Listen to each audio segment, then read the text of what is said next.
Welcome to Penrose Learning, where we make understanding easy. You'll begin by opening settings so you can control sound paths directly. Tap sounds and haptics first. This is where the physical ring/silent switch behavior is defined. Once there, check that ringer and alerts volume is visible. If not, flip the ring/silent switch to see immediate change. Make sure focus is not overriding this step.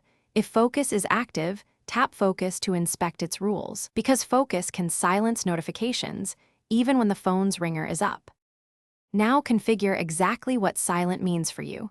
Use the ring/silent switch for a quick toggle, but open focus to fine-tune. Create or edit a focus. Choose people and apps that are allowed to notify you. Once done, adjust options. Allow time-sensitive notifications if needed, or disable them so silent truly mutes alerts. Make sure to set home and lock screen visibility here, because notifications hidden on lock screen help reduce visual distraction even when sound is off. Finish by testing.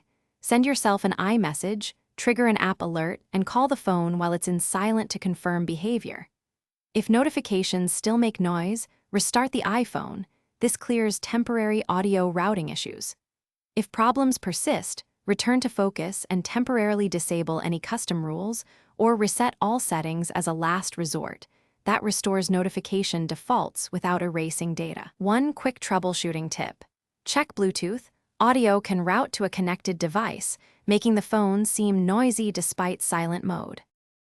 Thanks for watching. If this was helpful, leave a like and consider subscribing. See you next time.